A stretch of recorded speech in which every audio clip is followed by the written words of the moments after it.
What's up guys, and welcome back to LOI TV. Today we're doing episode 2 of Where Are They Now? We received really good feedback from our previous episode on Sporting Fingal, so we're excited to bring you episode 2. If you enjoyed this video, make sure to hit that like button, and if you're new around here, please subscribe. As the week just gone was an international break, Ireland have been playing some entertaining football, resulting in 2-0 all draws and Martin O'Neill losing his job. Ireland have been in tremendous form this past year, 1 win, 5 draws and 5 defeats in their past 11 games. This got us thinking about some of the most embarrassing results we've had in the past decade or so. So today we're going to be taking you through the Ireland starting 11 that took on San Marino in a Euro 2008 qualifier, where Ireland were within 8 seconds of the most embarrassing result in the nation's history. Stephen Ireland, of all people, saved the country's blushes just about with a dramatic late winner, stopping San Marino, a country with a population of just 33,000 people, from claiming their first ever point in a European Championship game. That day, Steve Staunton, yes of course it was Steve Staunton's side, set up in a 4-4-2 formation. In goal that day was Wayne Henderson.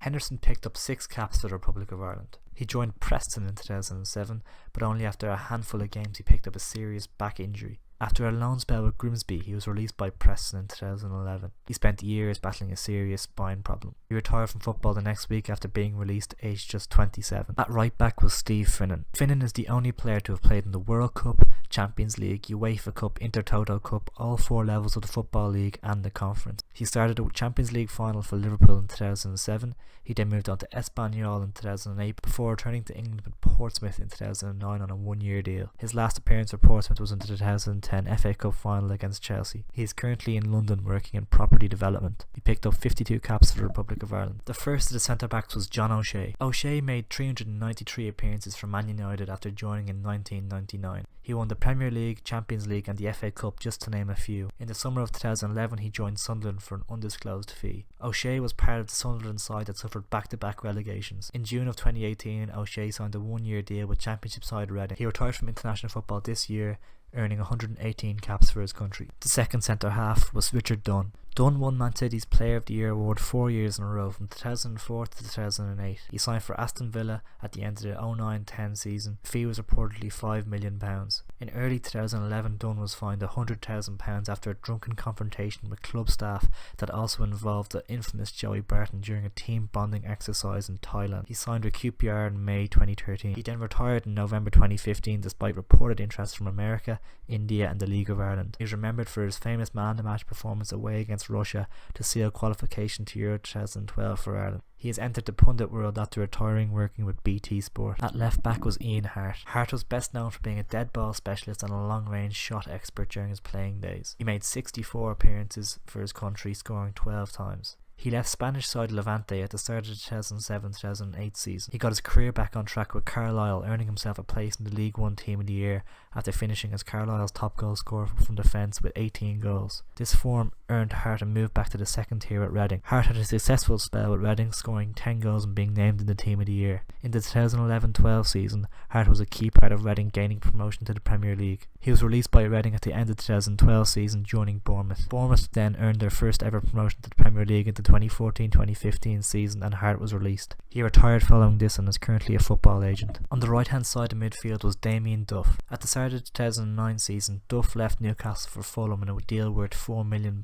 He spent a successful few seasons with the Cottagers before leaving at the end of the 2014 season. In June 2014 he moved to Melbourne City in Australia, playing alongside David Villa. In March 2015 he stated he wanted to leave Melbourne so he could finish his career in the League of Ireland. In July 2015 he signed for Shamrock Rovers and revealed he would be donating his wages to charity. After 9 games for the Hoops he retired from football. He is now a coach with Shamrock Rovers and has been a regular pundit seen on RTE. The first of the central midfielders was Stephen Ireland, the man who saved Ireland's blushes that night with the last minute winner. He started the 2007-2008 season well before major controversy surrounding Ireland occurred in September 2007. Ireland was granted compassionate leave by Steve Staunton after the apparent passing of his grandmother. It was quickly discovered that Ireland was lying, and he eventually said he'd made up a reason to visit his girlfriend in Cork, who he claimed just had a miscarriage. He expressed deep regret over the events. At the start of the 2010 season, Ireland moved to Aston Villa. He spent a short time on loan with Newcastle before moving to Stoke, initially on loan before eventually making the move permanent. After a couple of injury-stricken years at Stoke, he was released at the end of last season as the club suffered a relegation. At the start of October in this year, he signed a short-term deal with Bolton Wanderers in the second tier. The other central midfielder was Lee Carsley. Carsley started every league game for Everton in the 2006-2007 season, helping them to 6th place. He turned down a contract extension at the end of the following year and left Everton after making 199 appearances. He moved to hometown team Birmingham City, helping them to a 2nd place finish and a return to the Premier League, winning Player of the Year. He had an injury hit 2009-2010 season, playing just 9 times and left Birmingham at the end of the year. He returned to the Championship with Coventry for the 2010-2011 season and was appointed club captain. He made 25 appearances before he hung up his boots at the end of the season. In August 2017, he was appointed assistant manager of the England under-21s. He has 40 caps for the Republic of Ireland. On the left-hand side of midfield was Kevin Kilbane, another successful pundit following his retirement.